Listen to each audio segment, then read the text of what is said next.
الله عليه وسلم صلى الله على محمد صلى أستغفر الله العظيم أستغفر الله العظيم أستغفر الله العظيم إن الله غفور رحيم لا إله إلا الله لا إله إلا الله لا إله إلا الله محمد رسول الله. Assalamualaikum warahmatullahi wabarakatuh. Bismillah walhamdulillah al-mahmud fi kulli lisan wal ma'bud fi kulli zaman wal maqsud fi kulli makan kullu man 'alaiha fan wa yabqa wajhu rabbika dzul jalali wal ikram. Wassalatu wassalamu ala sayyidina Muhammadin sayyidi walad adnan wa ala alihi wa sahbihi dhawil majdi wal irfan. Qalu subhanaka la ilma lana illa ma 'allamtana innaka antal alimul hakim. Amma ba'du, faqad qala Allah ta'ala fi kitabil karim a'udzu billahi minasyaitonir rajim. Inna Allaha wa malaikatahu yusalluna 'alan nabi ya ayyuhalladzina amanu sallu 'alaihi wa sallimu taslima. Allahumma shalli 'ala sayyidina Muhammad wa 'ala ali sayyidina Muhammad salatan tamlu bi khaizainallahi nura wa takunu lana wa li hadhil jamaah wa lil mu'minina farajan wa farhan wa surura wa salli wa sallim tasliman katsira. Allahumma ya fattah ya alim ya fattah ya alim ya fattah ya alim. Allahumma alhimna ilman nafqahu bihi awamiraka wa nawahiyaka warzuqna fahman na'lam kaifa nunajika arhamar rahimin. Allahumma akrimna bi nuril fahmi wa akhrijna min dhulumatil wahmi waftah lana abwaaba rahmatika wa abwaaba mulkin syura' alaina hikmataka ya arhamar rahimin. Rabbi shrah li sadri wa yassir li amri wahlul 'uqdatam min lisani yafqahu qawli. Wa sallallahu ala sayyidina Muhammadin walhamdulillahi rabbil alamin.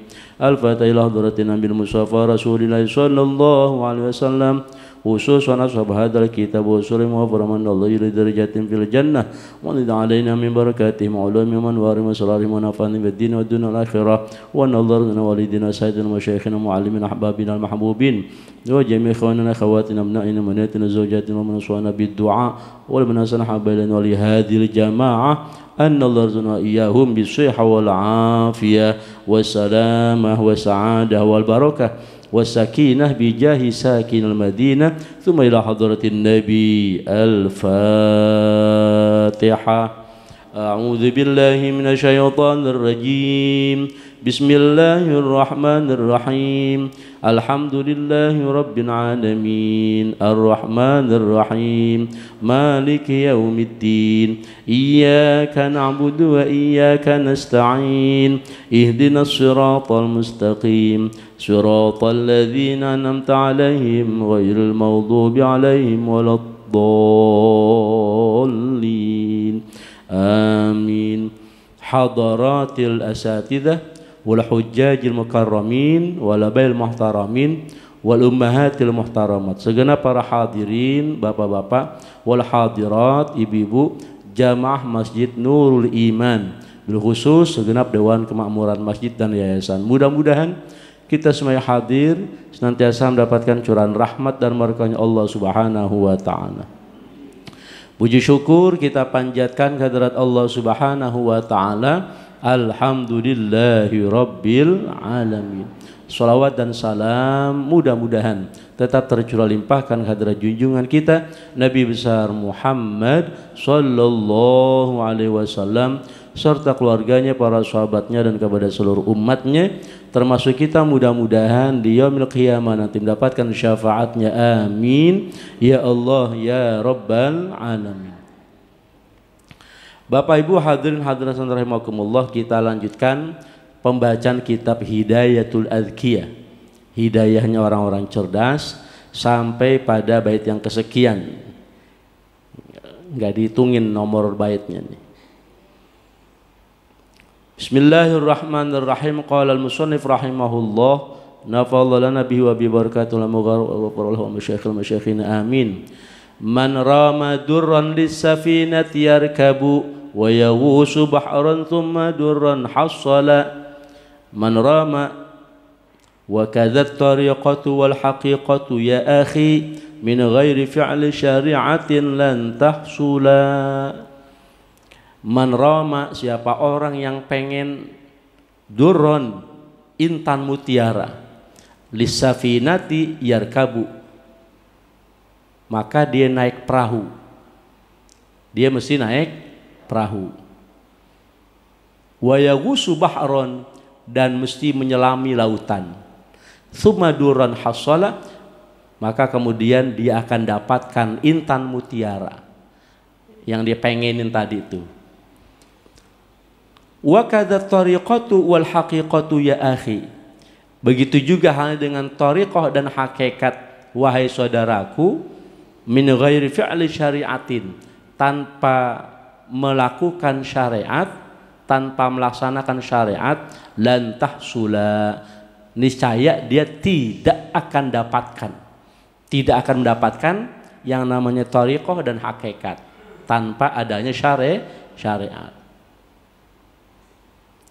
Bapak Ibu sekalian rahimakumullah, dua bait syair hari ini kita bahas, tapi kita review ya, ulangi sejenak apa yang sudah kita bahas beberapa pertemuan yang lalu.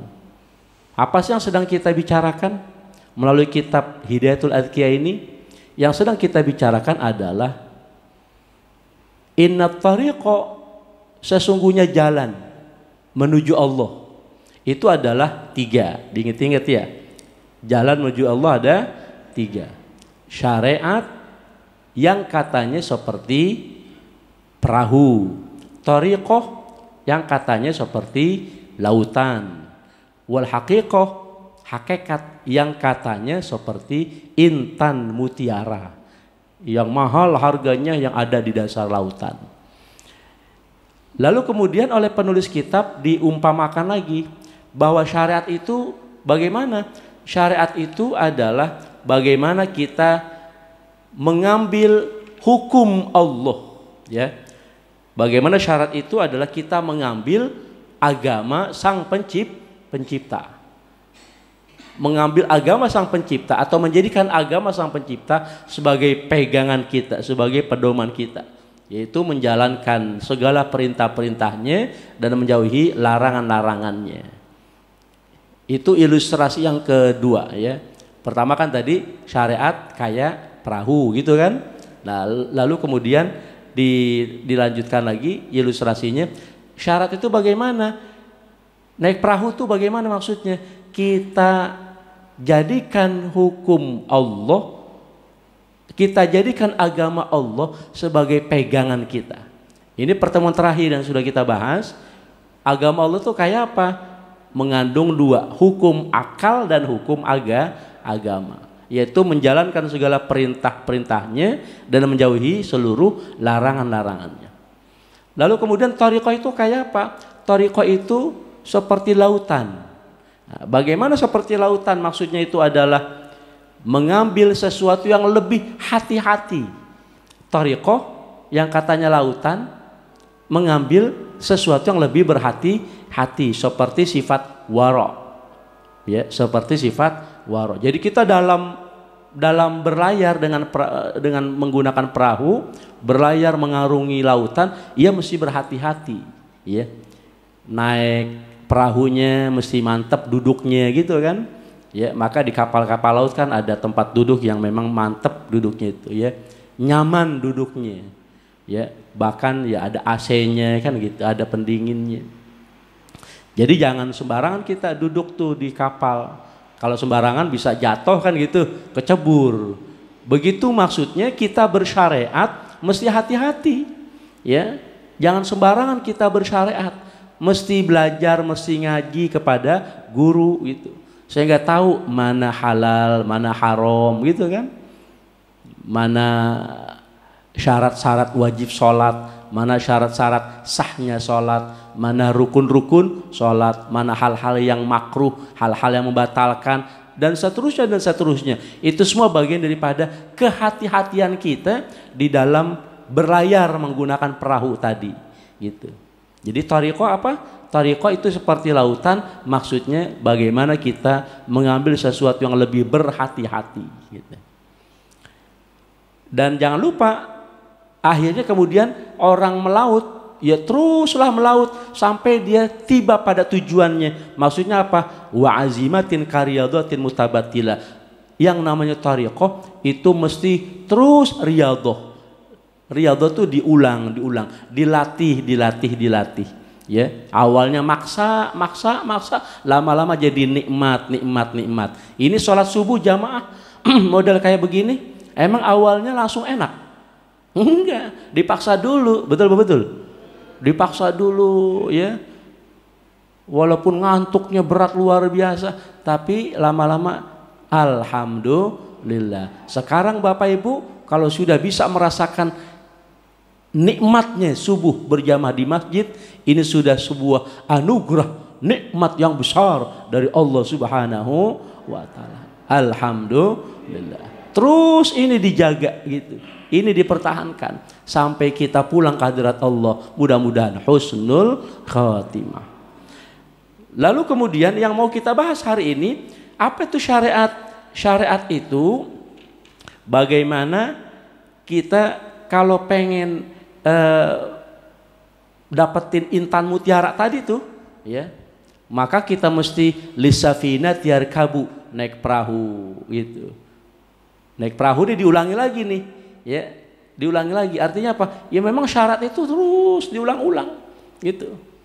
Syarat itu terus diulang-ulang. Wayagusu bahron, bahkan bukan cuman sekedar mengulang-ulang syariat, ya, mengulang-ulang ibadah, riyadhah ibadah. Bukan sekedar naik perahu, tapi kalau pengen intan mutiara mesti yawusu bahron, mesti nyelam ke lautan itu. Mesti diselami. Karena apa? Karena intan mutiara adanya di dasar lautan.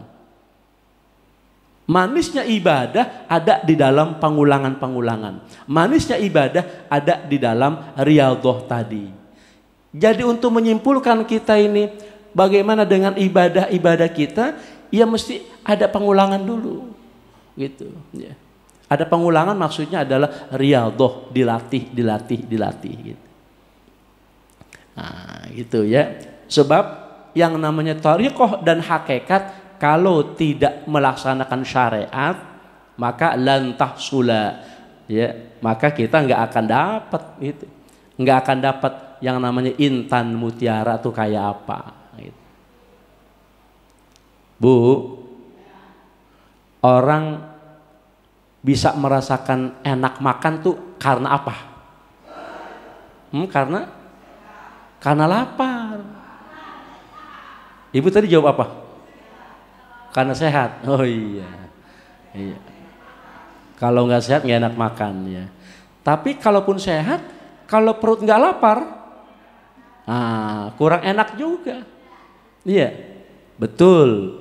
Orang bisa merasakan nikmatnya makan karena sehat gitu. Tapi badan sehat, kalau perut atau kondisi kita belum terlalu lapar, nggak enak. Jadi bagaimana tuh? Jadi karena lapar itulah kemudian menjadi nikmat gitu orang makan tuh. Maka ada ungkapan lauk yang paling enak adalah ya lapar. Lauk yang paling enak adalah ya lapar gitu. Lauk apaan itu Ustaz? Saya nyari ke rumah makan mau makan pakai lauk lapar kagak ada katanya. Ya maksudnya diri kita. Itu kan tuntunan Rasulullah Sallallahu Alaihi Wasallam. Beliau nggak makan sebelum lapar gitu. Kita mah Allah sarapan lain, ntar jam 10 lain, makan siang lain lagi, sebelum asar lain lagi, ntar mau maghrib lain lagi, sampai mau tidur ya belum bisa tidur tuh kalau belum madang lagi aja. Ya Allah ya, terima kasih.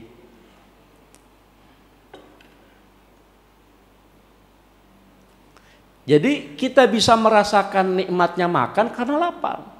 Begitu juga halnya dengan kita ibadah gitu. Bagaimana kita bisa merasakan nikmatnya ibadah? Adanya perjuangan gitu ya. Nah, maka Bapak Ibu sekalian rahimakumullah, pagi ini insya Allah kita bawa pulang hal-hal yang melandasi bagaimana kita bisa merasakan nikmatnya ibadah gitu. Berasal dari mana? Dari 4 hal. 4 hal yang ada di dalam diri kita. Namanya akhlak kita kepada pribadi. Ini yang menjadi landasan utama. Dengan kita berakhlak kepada pribadi, dengan diri kita sendiri, maka insya Allah kita akan bisa menemukan nikmatnya ibadah. Pertama, ada namanya taubah. Kedua, muraqabah. Ketiga, muhasabah. Keempat, mujahadah. Itulah 4 hal yang mesti ada di dalam diri kita, yang menjadi akhlak pribadi kepada diri kita, sekaligus menjadi penyebab utama nantinya kita akan bisa merasakan nikmatnya ibadah, nikmatnya mengabdi kepada Allah Subhanahu wa Ta'ala. 1, taubat. Jadi kita awali hari-hari kita itu dengan tajdidu taubah, dengan memperbaharui taubat kepada Allah Subhanahu wa Ta'ala. Ya. Bangun di malam hari, alhamdulillah ya. Kita ucapin hamdalah. Lalu enggak ada yang kita lakukan kecuali langsung kita menuju kepada Allah Subhanahu wa Ta'ala ya. Maka ada istighfar, ada sayyidul istighfar gitu kan. Astaghfirullahaladzim, astaghfirullahaladzim, astaghfirullahaladzim, innallaha ghafurur rahim. Nah, nanti ada yang mau baca sayyidul istighfar lebih bagus lagi. Allahumma anta rabbi la ilaha illa anta khalaqtani wa ana abduka wa ala dika. Terus ya, sayyidul istighfar. Banyakin istighfar. Karena dengan memperbanyak istighfar bukan sekedar mendatangkan ampunan Allah, tapi juga mendatangkan hal-hal yang lain. Banyak itu Quran menceritakan. Ya. Di antara keutamaan istighfar bisa mendatangkan kelapangan rizki, ya, kelapangan hati, ya. Selain daripada ampunan Allah Subhanahu wa Ta'ala. Maka Quran itu berpesan, ya ayyuhalladzina amanu tubu ilallahi taubatan nasuha. Wahai sekalian hamba yang beriman, bertaubatlah kepada Allah dengan taubat yang sesungguhnya. Mudah-mudahan dengan taubat kita yang sesungguhnya Allah akan ampuni dosa-dosa kita. Ya, bahkan ujungnya Allah masukkan kita ke dalam surganya Allah Subhanahu wa Ta'ala. Taubat. Ya. Kalau Rasulullah sama. Tadi ayat Quran, sekarang hadis Nabi, Rasulullah juga sama memerintahkan kita. Ya. Ayuhan nas tubu ilallah fa in atubu ilai fi yaumin mi'ata marrah. Wahai sekalian manusia, taubatlah kepada Allah, karena aku sesungguhnya bertaubat kepada Allah satu hari bisa sampai 100 kali. Ada riwayat bisa sampai 70 kali. Intinya apa itu? Intinya adanya pengulangan-pengulangan, perbanyak istighfar. Yang kedua, orang kalau sudah istighfar, ya, maka mudah-mudahan Allah bukakan, ya, segala macam yang ada dalam diri kita. Nah, saya kelupaan. Ini ada satu riwayat bagaimana ternyata istighfar yang kita lakukan bukan cuma sekedar mendatangkan ketenangan pada diri kita, tapi juga ternyata mendatangkan kesenangan pada diri Allah. Diceritakan ada seorang pengelana itu musafir, ya, melakukan perjalanan jauh, capek. Dari capeknya kemudian dia harus istirahat. Dia berkelana dengan kuda, ya, dengan kendaraan, dengan perbekalan yang cukup. Ketika capek dia istirahat. Ketika istirahat dia ikatkan itu kendaraannya, kudanya pada sebuah batang pohon. Dia tidur dah, capek. Ketika terbangun dari tidurnya kaget. Kenapa? Kendaraannya hilang, kudanya hilang. Ibu-ibu rasain ya, pernah nggak kehilangan sesuatu? Pernah, ya. Bapak-bapak pernah kehilangan sesuatu? Pasti, ya. Hampir semua kita pernah kehilangan sesuatu. Sesuatu yang kita cintai, sesuatu yang kita senengin, hilang.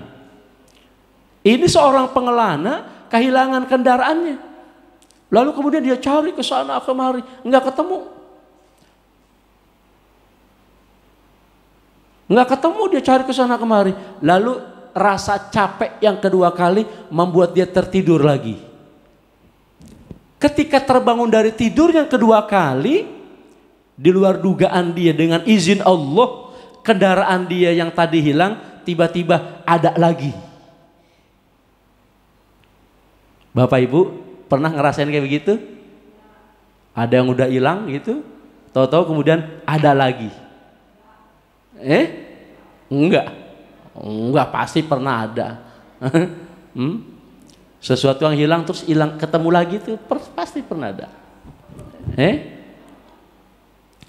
Saya mau tanya Bapak Ibu, kalau orang kehilangan sesuatu lalu kemudian ketemu lagi itu yang hilang, atau dia hilang sesuatu yang mungkin ukurannya biasa, tapi kemudian dia dapat sesuatu yang sama tapi luar biasa, lebih mahal lagi, kira-kira seneng gak itu orang yang tadi kehilangan? Pasti seneng. Tapi apa yang terjadi Bapak Ibu sekalian? Rasulullah kabarkan kepada kita, fallahu asyaddu farahan bitaubati abdil mu'min min hadza birahilati wa zadi. Kata baginda Rasul, ketahuilah bahwasanya Allah jauh lebih bahagia, Allah jauh lebih senang, Allah lebih senang dengan taubat hamba yang beriman daripada senangnya orang yang tadi kehilangan sesuatu, kehilangan kendaraan dengan perbekalannya, lalu kemudian dia dapatkan lagi kendaraannya berikut perbekalan yang lebih lengkap lagi, kendaraannya lebih bagus, perbekalannya lebih lengkap. Orang itu senang luar biasa, tapi Allah jauh lebih senang dengan taubat hamba yang beriman. Alhamdulillah. Jadi ini suatu pelajaran buat kita. Allah, ternyata kita istighfar kepada Allah, kita taubat kepada Allah, kita sudah mendapatkan kelapangan hati, ketenangan hati dengan istighfar, tapi ternyata di balik itu Allah senang dengan taubat kita. Amin ya Rabbal. Ini tambahan motivasi buat kita, tambahan motivasi. Ya.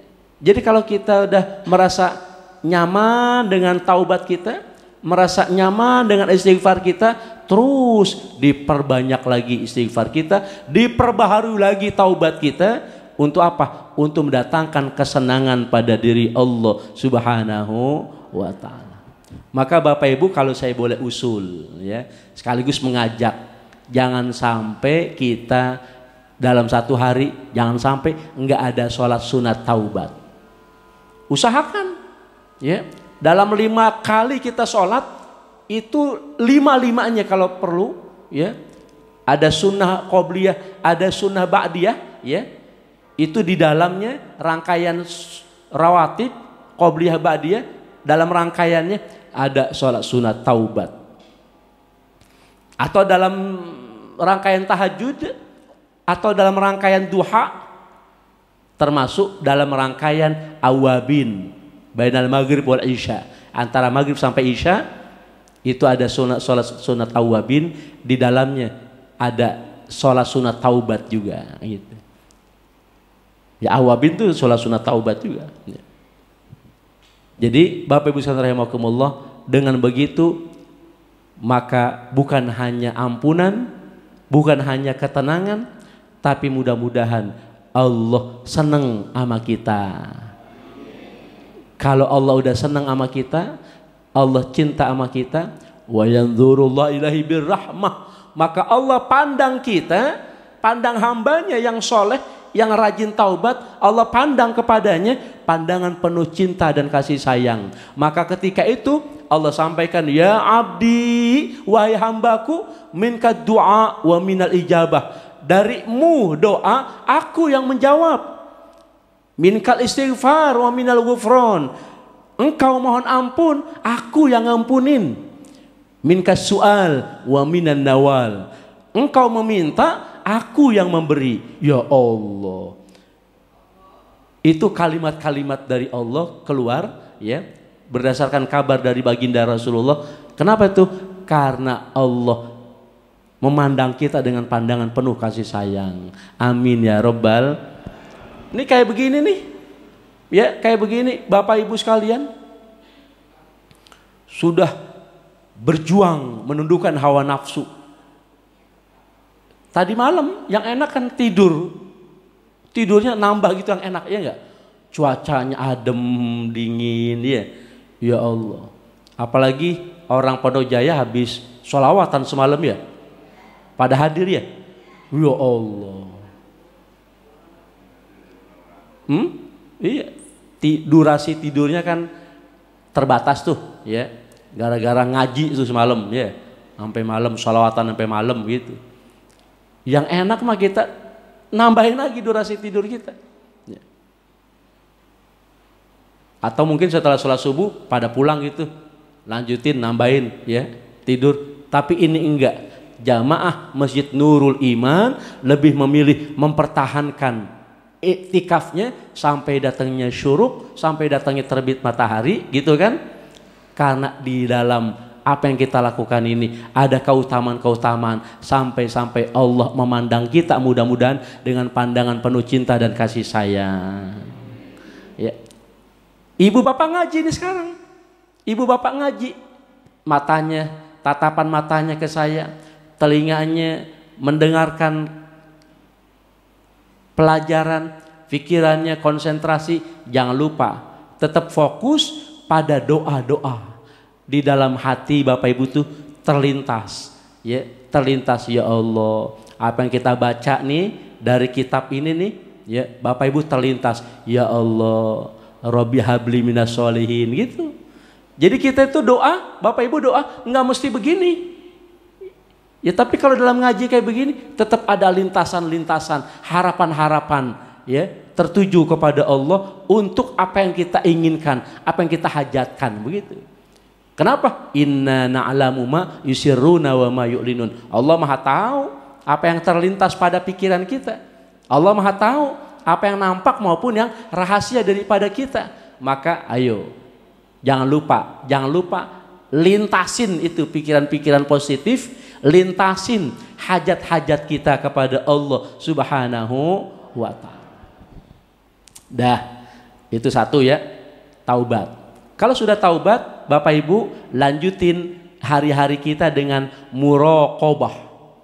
Apa tuh muraqabah? Muraqabah itu adalah satu sikap merasa diawasi oleh Allah Subhanahu wa ta'ala. Ya, itu nilai yang paling inti dalam ihsan. Rukun agama kan ada berapa? 3. Ada iman, rukunnya yang 6, Islam, rukunnya yang 5, ihsan, rukunnya yang 1 tapi 2 poin. Apa itu? Anta'budallah ka'annaka tarahu. Bagaimana Bapak Ibu ibadah kepada Allah seakan-akan melihat Allah. Kalau itu tidak berhasil, fa innahu yaraka. ada satu poin lagi dalam rukun ihsan adalah harus punya keyakinan Allah Maha melihat kita. Jadi kalau kita ibadah belum bisa melihat Allah, setidaknya tanamkan poin yang berikutnya, Allah Maha melihat kita. Maka dengan begitu kita jadi terawasi dan kita merasa diawasi. Bapak Ibu bayangin kalau Bapak Ibu misalkan dulu pernah bekerja ya, atau sekarang masih bekerja gitu, lalu Bapak Ibu gerak-geriknya diawasi oleh CCTV gedung, gimana coba? Bisa nggak kita macam-macam?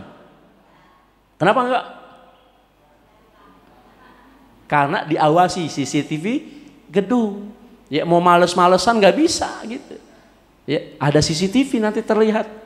Nah begitu juga halnya kita dengan hidup di dunia, yakin ada CCTV Allah, Raqibun Atidun, dua malaikat yang terus mengintai kita. Maka bagaimana Bapak Ibu sekalian, seorang hamba Allah yang sudah merasa diawasi oleh Allah, maka hidupnya akan terbimbing, hidupnya akan teratur gitu, nggak berani macem-macem, ya malu dia. Nih kalau tadi taubat dapat pelajaran dari pengelana, maka sekarang muraqabah dapat pelajaran dari pengembala. Hidup di zaman Khalifah Umar bin Khattab, ada seorang pengembala yang budak belian.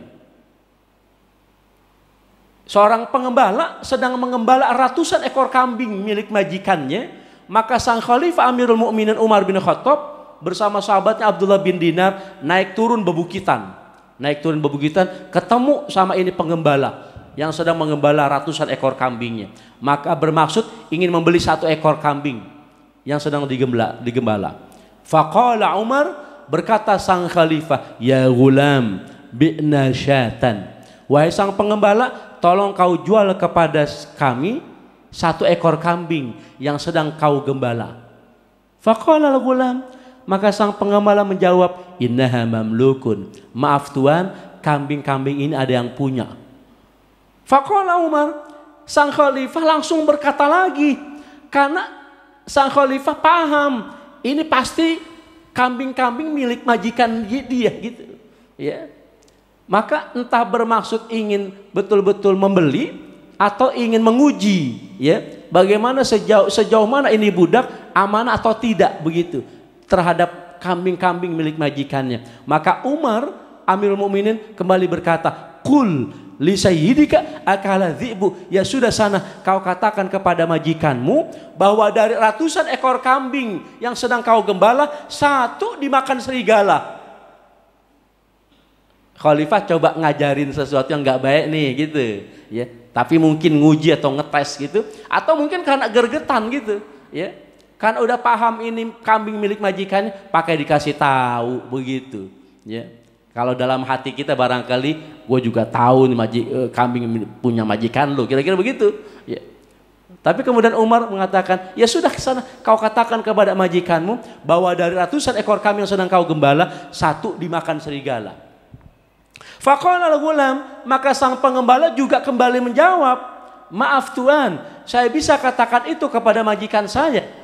Saya bisa mengatakan bahwa dari ratusan ekor kambing yang sedang saya gembala, satu dimakan serigala. Saya bisa katakan itu kepada majikan saya tuan. Tapi maaf tuan, aina Allah, di mana Allah? Ya Allah. Itu namanya al-istifham la yatajil jawab, pertanyaan yang kagak memerlukan jawaban. Dari pengembala kepada Amirul Mukminin, aina Allah, itu nggak perlu jawaban. Kenapa? Karena itu pertanyaan yang menegur. Maka dalam riwayat dikatakan tidak lagi faqala Umar, berkata Umar, tidak, tetapi fabaka Umar, sang khalifah menangis. Kenapa menangis? Karena seperti ditusuk dengan kalimat yang begitu kuat, keyakinan yang kuat dari seorang pengembala yang dia adalah budak. Maka kemudian fadzahaba washtarahu wa'taqahu, sang khalifah kemudian pergi dalam keadaan menangis, pergi meninggalkan ini pengembala untuk mencari siapa ini majikan, untuk kemudian beliau beli, lalu kemudian dibebaskan jadi manusia merdeka. Persis kayak Bilal bin Rabah dulu yang yakin dengan keyakinannya ahadun ahad gitu kan, disiksa. Tapi dia tetap mengatakan Esa, Allah, Allahu ahad kan gitu, ahadun ahad gitu. Allah yang Esa, Allah yang Maha Esa. Tidak pantas keyakinan itu muncul dari seorang budak belian. Maka kemudian oleh sang khalifah Abu Bakar Siddiq pada zaman itu dibeli Bilal bin Rabah untuk kemudian dijadikan manusia merdeka, dibebaskan. Maka begitu juga halnya dengan Umar bin Khattab. Ini nggak pantas keluar dari lisan seorang pengembala yang budak. Maka kemudian sang khalifah membelinya, lalu kemudian dibebaskan jadi manusia merdeka. Bapak Ibu, tolong dibantu jawab pertanyaan saya. Pernahkah kita mendapatkan kesempatan yang sama dengan seorang pengembala tadi? Kesempatan untuk mendapatkan keuntungan. Jawabannya bukan cuma pernah, mungkin bisa berkali-kali. Betul. Ya. Keuntungan yang sama seperti pengembala tadi. Tapi kapan kita bisa berani mengatakan Aina Allah, di mana Allah? Ya. Nah, inilah yang menyelamatkan daripada perilaku kita sebagai seorang muslim, seorang mukmin dari hal-hal yang tidak diinginkan oleh Allah dan Rasulullah sallallahu alaihi wasallam. Adanya kriminalitas, adanya kejahatan, mohon maaf, korupsi, pencurian, itu karena apa? Karena tidak adanya sikap muraqabatullah. Satu sikap merasa diawasi oleh Allah. Dia lupa Allah Maha melihat. Seorang pembantu rumah tangga misalkan nggak berani mengambil barang-barang berharga milik majikannya. Iya, dia bilang nggak ada orang nih. Tapi seorang pembantu yang beriman kepada Allah, saya sendiri nggak ada orang nih. Allah. Yang kedua, ada dua orang bekerja sama untuk mengambil sesuatu yang bukan haknya. Nggak ada orang. Cuman kita doang berdua. Iya, cuman berdua. Allah yang ketiga. Kan begitu. Terus. Maka sikap muraqabatullah, sikap yang bisa menyelamatkan kita dari berbagai macam tindakan-tindakan kejahatan. Ya. Nah, jadi Bapak Ibu sekalian, ini penting bagi kita. Untuk supaya apa? Supaya apa yang kita laksanakan dalam syariat, ibadahnya, ya, sholatnya, puasa tuh contohnya puasa. Praktek muraqabatullah itu yang paling kental ada pada puasa. Ibu-ibu Ramadan puasa kan? Sama saya. Ibu-ibu di rumah sendirian, di tengah bolong Ramadan, sendirian di rumah. Teman ibu siapa? Teman ibu masakan, makanan, minuman, kan begitu kan? Tapi ibu-ibu pernah nggak, berani nggak nyentuh makanan itu, nyicipin makanan itu? Nggak ada orang nih, nggak ada siapa-siapa ini, berani nggak makan? Kenapa nggak berani? Jawabannya bukan karena kan lagi puasa, bukan. Jawabannya karena Allah melihat. Betul. Jadi itulah praktek muraqabah yang paling terasa itu ketika kita puasa. Baik puasa Ramadan ataupun puasa sunnah yang lainnya. Ya. Enggak ada orang memang. Kayak kumur-kumur, orang lagi puasa berwudu. Kan di antara sunnah-sunnah wudu adalah berkumur-kumur. Kan gitu. Berkumur-kumur ketika berwudu sunnah bagi yang tidak puasa. Tapi kalau lagi puasa berkumur-kumur berubah jadi makruh. Kenapa makruh? Karena itu bisa membahayakan puasa dia. Kumur-kumurnya 2 kali, yang dibuang sekali. Kemana tuh yang sekalinya tadi? Nggak sengaja Pak Ustadz, itu air jalannya cepet banget, bluk, langsung ketelen. Enggak. Maka kemudian dipotong oleh para ulama fikih, itu dipotong. Namanya saddu dzara'i, memotong jalan gitu. Awalnya sunnah, ataupun kalau mau turun tingkatannya ya ditanya boleh-boleh saja ya, walaupun lagi puasa boleh-boleh saja, tapi mendingan dipotong. Kenapa? Khawatir dari kebolehan, atau dia tadi ngejar kesunahan tapi justru malah bisa membawa dia kepada keharaman atau kebatalan puasanya. Itu namanya saddu dzara, dipotong gitu. Maka orang puasa berwudu langsung aja udah ya, fagsilu wujuhakum, langsung basuh wajah gitu. Ya. Itu praktek-praktek muraqabah berasa benar tuh kalau udah puasa gitu.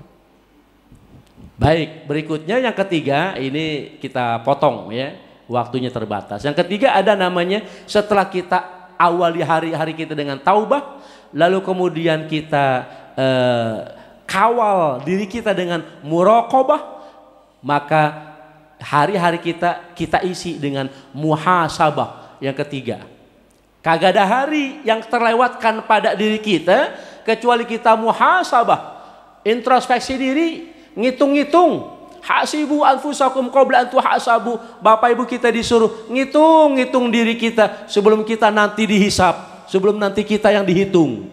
Maka sebelum kita dihitung, sebelum kita dihisap, ini sekarang waktunya kita banyak ngitung-ngitung. Ngitung dalam artian bukan perhitungan dengan ibadah, pelit dengan ibadah, bukan. Tapi kita perhitungan maknanya kita hitung-hitung. Kalau kita cuman sekedar merasa udah banyak, ternyata semuanya itu menjadi batal dengan apa? Dengan hal-hal yang kita tidak ketahui. Maka tadi syariat penting. Kalau syariatnya maksimal, naik perahunya benar, maka kita tahu mana syarat-syarat wajib sholat, mana syarat-syarat wajib puasa, mana syarat-syarat sahnya sholat, mana syarat-syarat sahnya puasa, mana rukun-rukun sholat, mana rukun-rukun puasa. Maka pelajaran fikih penting bagi kita, supaya kita nggak selama ini merasa sudah ibadah, ternyata banyak yang terhapus karena ketidakpahaman kita itu. Maka pentingnya kita terus mengaji dan mengkaji, begitu. Ya, jadi muhasabah itu evaluasi diri, gitu. Ya, ibu-ibu, bapak-bapak, bangun malam, tadi niatannya langsung ingin berjumpa dengan Allah. Enggak ada yang kita jumpai kecuali kita ingin langsung berjumpa dengan Allah. Tegakkan sholat 2 rakaat, ya, duduk, introspeksi diri, mikir gitu. Ya, dengan lantunan ya Allah, ya Allah, ya Allahu, ya Allah, ya Allah, ya Allah, ya Allahu, ya Allah. Ya Allahnya ada 8 kali. Ya, untuk kita ingat-ingat bahwa setelah hidup ini kita akan ketemu dengan 8 terminal menuju Allah. Apa sorga, apa neraka, itu terminal ke-8. Pertama ada sakaratul maut, nanti ketemu dengan alam barzakh, nanti ketemu dengan hari kebangkitan. Terus ada 8 ingat-ingat sama dengan doa duduk di antara 2 sujud. Rabbighfirli warhamni wajburni warfa'ni warzuqni wahdini wa'afini wa'fu anni ya Allah, ya Allah, ya Allahu, ya Allah, ya Allah, ya Allah, ya Allahu, ya Allah. Boleh kalau udah sholat 2 rakaat, 4 rakaat gitu, ya, pegel selonjorin kaki gitu kan, mijit-mijit kaki. Ya Allah, ya Allah. Boleh sambil evaluasi diri, ya, sambil tanya-tanya, kaki, udah apa yang sudah kau lakukan seharian ini, begitu. Adakan dialog, nggak apa-apa. Tanya-tanya sama kaki kita, kaki, lu udah kemana aja, begitu. Ki, gitu. Ki-nya jangan cuman ke aki-aki yang ada di rumah. Ki-nya ke kaki nih, ki gitu. Ya. Apalagi bapak-bapak lebih pantas lagi. Kenapa? Karena bapak-bapak itu laki. Laki bahasa Arabnya rojulun. Rojulun mirip-mirip sama rijulun gitu. Rojulun laki, rijulun kaki gitu. Rojulun laki, rijulun kaki, mirip-mirip. Maka bapak-bapak yang lebih pantas nanya-nanya, boleh pukul-pukul kaki. Lu udah kemana aja hari ini? Begitu. Kagak sedikit. Atau mungkin ada saja ya suami-suami yang ngaku sama istrinya kakinya melangkah ke kantor, tapi ternyata belok. Saya nggak mau ngomong belok ke janda, nggak mau ngomong saya. Gitu. Ya, entahlah belok kemana kan gitu. Ya, ya jangan ada dusta di antara kita. Lah iya, jangan sampai ngakunya kemana-kemana, lalu kemudian kakinya ngajakin belok ke kanan ke kiri nggak jelas gitu. Evaluasi dulu. Khalifah Umar bin Khattab, Khalifah Umar bin Khattab, gara-gara panen kebun kormanya itu,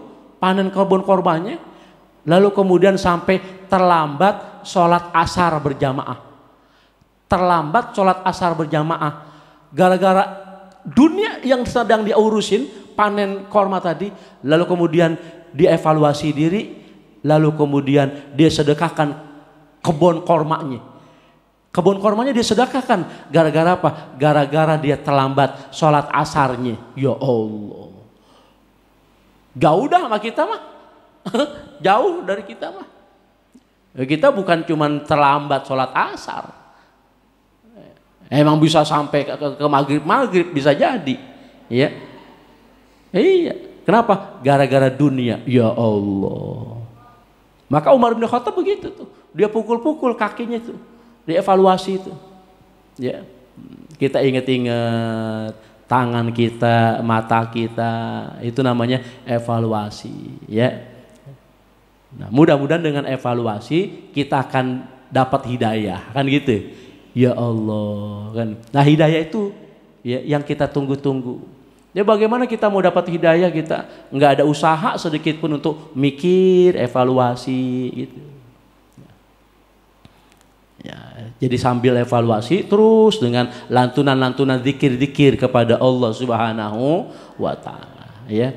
Termasuk juga kalau kita sudah jangan lupa dalam kita munajat kepada Allah, jangan lupa di situ ada sholawat kepada Rasulullah sallallahu alaihi wasallam, ya.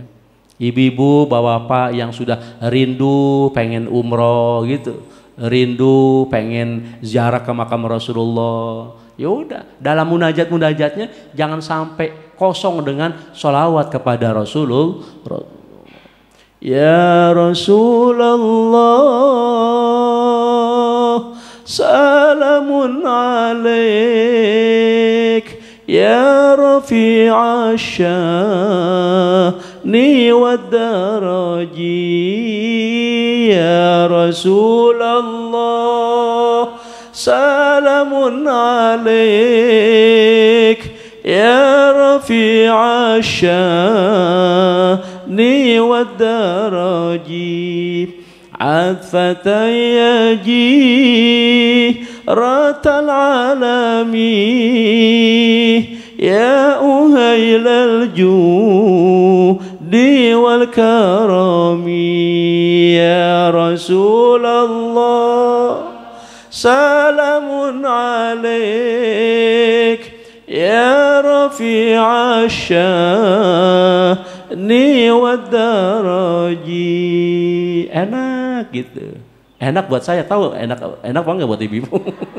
Ya, jadi pokoknya mah itu tadi tuh semua daripada proses, ya, proses kita naik perahu, proses kita berlayar, proses kita menjalankan syariat, proses kita betul-betul sungguh-sungguh, ya, dengan taubat kita, dengan muraqabah kita, dengan muhasabah kita, maka kemudian bisa sampai merasuk ke dalam hati kita. Kita hadirkan Allah dalam diri kita, kita hadirkan Rasulullah dalam diri kita, begitu.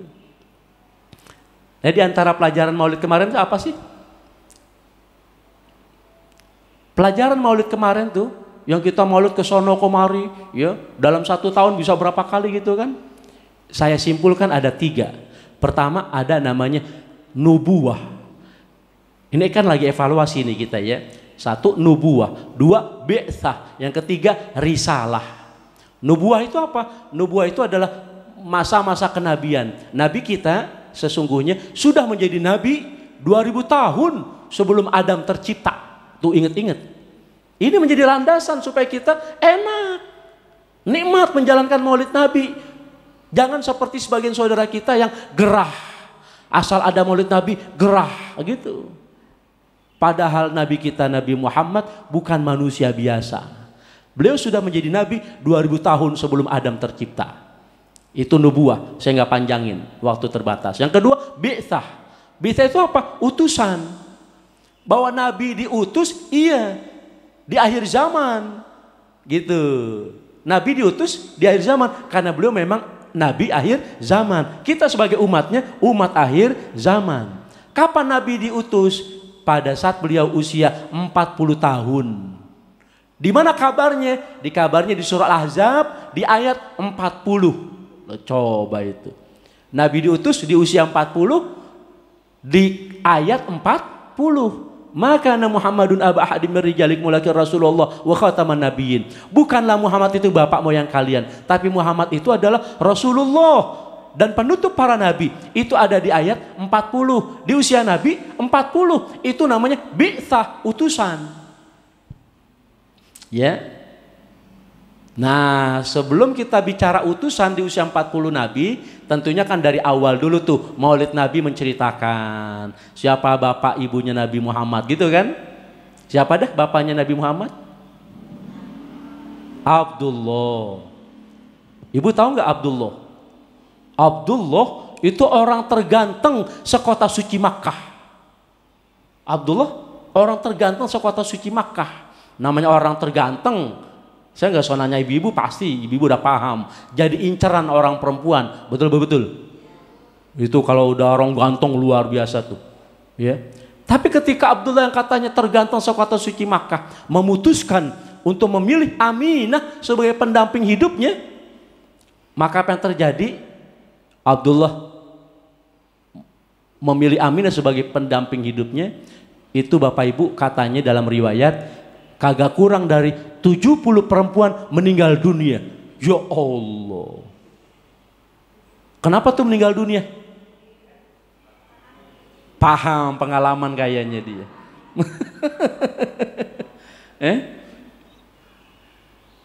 Ini kalau kurang-kurang iman ada yang jawab, Ustadz, lokan apa? Begitu. Ini lokan bagaimana? Emang di dalam diri Abdullah itu ada yang namanya Nur Muhammad. Bakalan lewat beliau, lewat saripati beliau, yang ntar mau dititipin kepada Aminah. Maka kenapa kemudian Abdullah menjadi orang terganteng sekota suci Makkah? Ketika Aminah dipilih, 70 perempuan meninggal dunia, kagak kurang 100 perempuan stres ditinggal kawin sama Abdullah. Oh iya. Ya kalau dibandingin yang ngomong bisa 1000 kali lipat dah gitu. Ya Allah, itu perempuan stres. Mungkin kalau orang Pondok Jaya sini ditinggal kawin sama laki-laki idamannya gitu, ya, namanya Abdullah, jalan lewat depan masjid, dulo.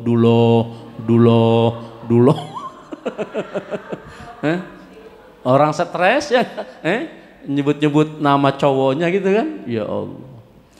Tapi Bapak Ibu, apa yang terjadi ketika Ibu Aminah sudah mengandung Nabi kita Muhammad SAW? Maka kemudian orang-orang dulu pada ngomong tuh, lakinya perempuannya pada ngomong, lah itu Abdullah biasa aja, dulu ganteng, kok sekarang biasa aja. Oh ternyata Abdullah itu dulu ganteng karena ada saripati, calon daripada Nabi kita Muhammad Sallallahu Alaihi Wasallam. Setelah sudah mengandung Ibu Aminah, maka kegantengan, kecakapan, keindahan Nur Muhammad berpindah kepada Bu Aminah. Artinya apa? Pelajaran kita dapat, bapak-bapak, kalau dalam diri bapak-bapak ada Nur Muhammad, maka bapak-bapak gantengnya jauh lebih bersinar. Ibu-ibu, kalau dalam diri ibu-ibu ada Nur Muhammad, maka kecantikan ibu-ibu jauh lebih glowing. Udah nggak butuh ama bedak macam-macam merek gitu. Kenapa? Karena ada Nur Muhammad. Ya Allah. Nah, itu bagian daripada muhasabah kita. Jadi kalau kita pengen betul-betul nikmat gitu dalam kita beribadah, hadirkan Allah dalam muraqabah. Hadirkan Nabi kita Muhammad sallallahu alaihi wasallam sebagai bentuk kecintaan kita kepada beliau. Itu bagian dari muhasabah. Terakhir, Bapak Ibu sekalian, ada namanya mujahadah. Sudah taubah, muraqabah, muhasabah, yang keempat mujahadah. Mujahadah artinya sungguh-sungguh. Jadi kita ini ibadah kan tadi. Kalau nggak sungguh-sungguh kagak nyampe kemari. Betul betul. Kalau nggak sungguh-sungguh Quran nggak hatam-hatam. Kalau nggak sungguh-sungguh Quran nggak hatam-hatam. Ramadan doang dibuka sampai lecek itu Quran. Ntar udah lebaran ditaruh lagi di atas bupet, ya. Baca lagi tahu kapan. Asal pengen baca, karena udah lama, udah kelupaan pengen baca, ngambil Quran, nggak langsung dibuka, ditiup dulu atasnya itu. Kenapa? Debunya udah tebel. Itu kalau nggak sungguh-sungguh, Quran nggak hatam-hatam. Kalau nggak sungguh-sungguh, sholat, malas kita. Ya, tahajudnya, duhanya, tasbih. Ibu bapak, bagaimana sholat tasbihnya? Rutin nggak? Perlu. Ya, perlu kita dirikan sholat sunat tasbih. Kalau memang nggak ngerti, perlu kita berjamaah gitu. Ya, sebagai bahan pelajaran gitu. Learning by doing, belajar terus sambil melakukan. Tuh, sholat sunat tasbih perlu diagendain gitu, perlu diagendakan. Apalagi puasa kalau nggak sungguh-sungguh, apalagi puasa sunnah nggak sungguh-sungguh, ya baru jam 9, aduh kayaknya puyeng nih pala. Ya puasa sunnah tapi kagak sungguh-sungguh, ya repot, ya nggak sampai maghrib gitu. Zakat, sedekah, infak, kalau nggak sungguh-sungguh ya nggak keluar.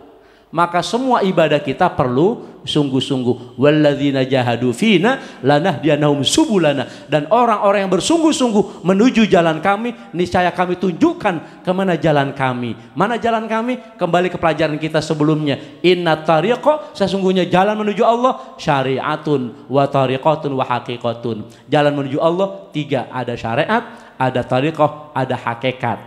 Syariat, kita naik perahu, yang benar naik perahunya.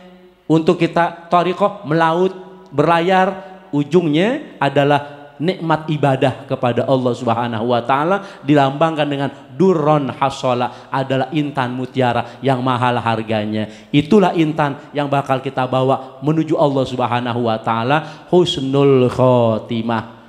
Amin ya rabbal alam. Mudah-mudahan Allah panjangin umur kita, Allah sehatin badan kita, Allah berkahi keluarga kita, berkahi para guru kita, berkahi orang-orang tua kita yang sudah kembali ke hadirat Allah. Allah jadikan kuburnya taman surganya Allah. Yang masih ada, Allah panjangin umurnya, sehatin badannya, berkahi keluarga kita, putra putri kita, solehin solehat. Al-Fatihah.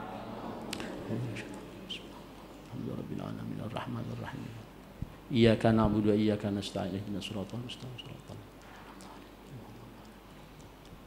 Wa'afana ya karim warhamna ya rahim waghfir lana dzunubana ya akramul akramin. Allahumma bihaqqil Fatihah wa bisirril Fatihah wa bi barakatil Fatihah wa bi anwaril Fatihah wa bi mu'jizatil Fatihah. Iftah lana abwaabal khair waj'alna minal khair. Allahumma anfa'na bima 'allamtana wa 'allimna ma yanfa'una zidna ilma. Allahumma aghnina bil ilmi wa zayyinna bil hilmi wa akrimna bit taqwa wa jamilna bil afiyah. Allahumma ij'alna abna'ana wa banatina wa tilmidan wa jama'atina min ahli al-ahmil khair وللصلاة والصلوات وللصدقة وللزيارة إلى مكة وإلى المدينة وللتوبة إلى يوم القيامة.